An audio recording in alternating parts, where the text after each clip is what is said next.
What is up, everybody? My name is Free and welcome back to a brand new episode of Redstone Craft.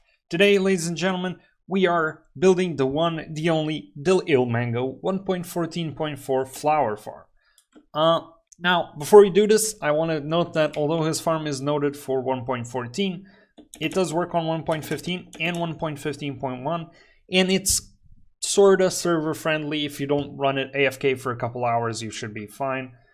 Just don't stay overnight with it on a very populated server, or you might get some complaints. I'm running a 2 GB server, and although it's just me, I have been leaving my alt AFK at a prototype on a copy of the server where I test farms for lag, etc. Because I don't want to crash the server. I've had a few farms that aren't that server friendly. One day I'll do a scrapped episodes of this. That should be fun. But yeah, it's okay. And good news, I mentioned this again in the tutorial, but it does run on Spigot and Paper Spigot, and it will likely run on any other optimized server software like Bucket. I run all my servers on Paper Spigot. It's, in my view, the best, most optimized software, and it's what I advise. But of course, if you want to run it on pure vanilla, even better. It gets more items on pure vanilla than it does on Paper Spigot. I'm not sure about Spigot, but it definitely gets more on vanilla. But yeah, you can see that I just murdered a wandering trader. He spawned in front of me. The reason we're not building here on the island and why I'm not underground is that this island is on a savanna biome, or in the rare occasions in a beach biome, or if I go somewhere here, a lukewarm ocean, and of course there's a drown there. Now, there's an issue with these flower farms. They are biome dependent. You see, some flowers only spawn on some biomes, like the blue orchid only spawns in swamp biomes, and sunflowers only spawn in sunflower biomes. Tulips only spawn on flower plains biome. Where'd you come from? You're not supposed to spawn in here.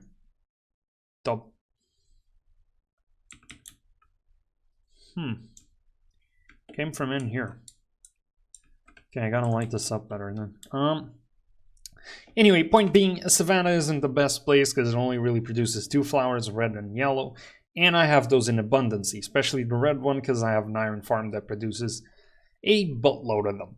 So we are going elsewhere. Now, we're going to be building on a plains biome. Feel free to build on whatever biome you want. Feel free to build as many as you want. I'm probably going to do another one in a flowers biome at some point. But yeah, we're going to skip into our usual me in an Ilmango world explaining the farm to you with the time lapse on the my left, your right. Sorry, sides on this thing is complicated. Yeah, cue in the explanation. Okay guys, so we're here in Ilmango's world. Beautiful glass world as usual. I really need to make my creative worlds like this. They look freaking awesome. But anyway, my point is that here is the farm. This is just the farm itself, so nothing else.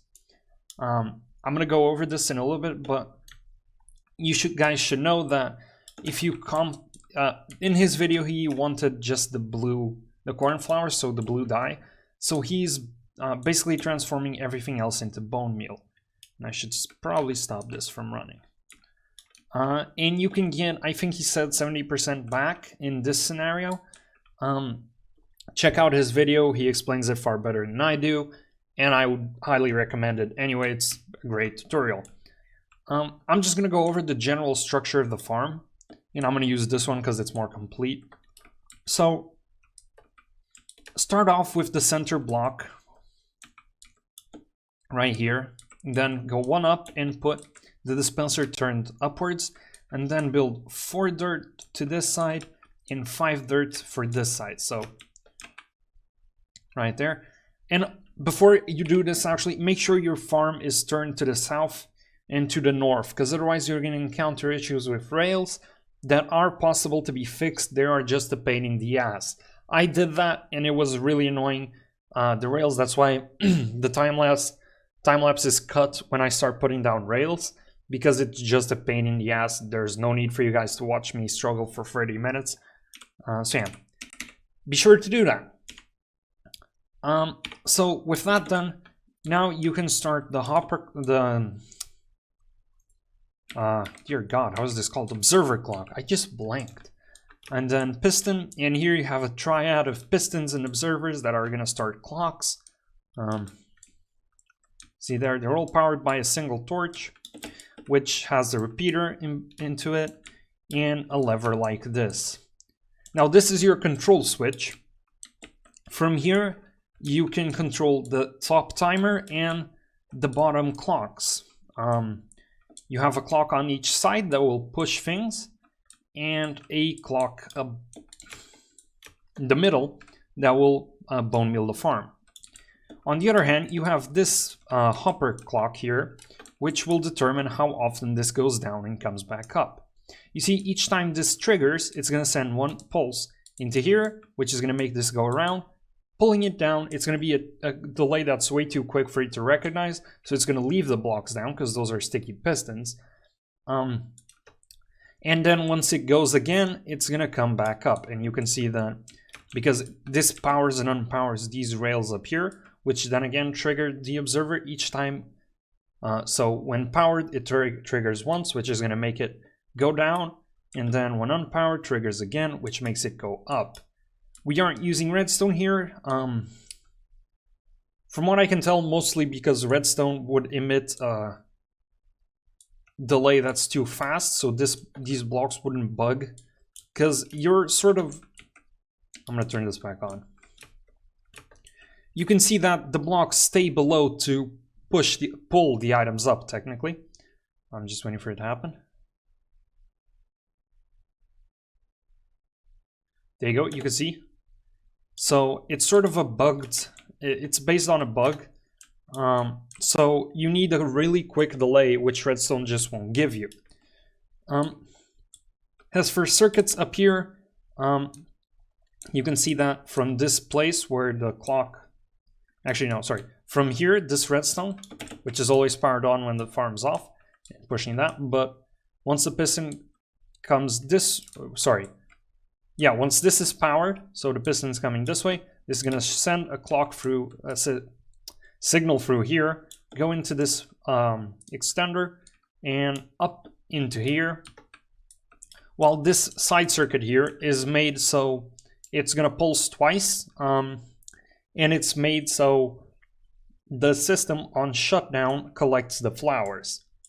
This is just connected to a sticky piston on top here. And just to the side, this is a 4-tick repeater, 4-tick, 4-tick, 4-tick, and this way. So it gives like a couple seconds, and then it does that. On the sides, you can see that this is just a hopper clock, 1-tick repeater. Oh, I actually need to fix that. Then a rail, observer, onto more rails, and there you have an observer every 2 blocks to activate every piston. On the other side, it's the same, except the delay, which are 2 repeaters, one on 1 tick, one on 2 ticks, one on 1 tick, and then 2 observers up, and the same thing all the way around. What else? Oh yeah, so these pistons right here, you can see that the first one actually has blocks above it, because the water can't flow 9, it only flows 8, and if an item bugs into here, it will likely bug into the water. It's just weird Minecraft mechanics. He explains it far better. Go check out his video. It's in the description as always. So make sure to stop by, and especially if you like all these technical things that even I have a hard time understanding. In fact, I don't understand a lot of what he says, but that's for another day. Do check out his video. You can see then, moving on, of course, you can see then the water brings it here, and then 2 water sources, one on each side, bring it right down the middle and into the collection area. On top here, you just have some observers, which somehow, I don't know how, power through as a block and into the piston. I think this also helps with the bug. I'm not sure though, I genuinely don't understand how that works, but it does work. All of them are faced upwards to watch the rails, of course, and down you have the power levels to power the pistons. But yeah, it's a really sleek design. I'm using this on Paper Spigot, by the way, because my server doesn't actually run vanilla, it runs Paper Spigot for optimization. And it works alright. It's a little less productive, but here in single player, and if you're on a completely vanilla server, it's going to be perfect. It's going to work wonders. And you get a lot of farms, a lot of flowers, sorry. I was planning on doing this in the flower biome, but it was just way too far from the island and the mainland. I haven't found one yet, actually. So I don't think I have. So yeah, but I might redo the farm once we find a flower biome, but I'm not sure if I'm going to make a video out of that, because one video on a flower farm is enough. But yeah, just going to run this once more, just so you guys can see. Let you guys take a look at the redstone. This has 16 items in it, by the way. I forgot to mention that. Just pause the video or slow it down and just slowly showing you guys the redstone. You can see how it works. It works wonders. This is incredible. I think he based this on someone else's design, etc. Or something like that. And the design he has, so this one in front of me, produces 90k items an hour in a flower farm. Granted, half of those items are seeds, give or take, but it's still pretty impressive. I'm going to shut this off because this lags a lot. It lags the client. It shouldn't lag the server. At least not it. My server isn't complaining much about it. But yeah, you can see the flowers are all coming down. They sort of get bugged in there, but eventually they do come down and make their way all the way out here and into the composters. This is a really interesting thing because if you compost, you get so much of the bone meal back that might actually be worth it. I might compost the seeds at some point once it starts cluttering the system, because I don't really need seeds. So yeah, it's mostly flowers. This blue dye is the most useful one, but I'm okay with getting the white, red, and yellow that these produce in plains biomes. And of course, if depending on the biome you make this in, it produces different stuff. So yeah, I think that wraps up the explanation. Back to past future grandman, if that made any sense. Okay, so I'm recording this in a weird order because I recorded the time lapse first, and then I recorded another clip.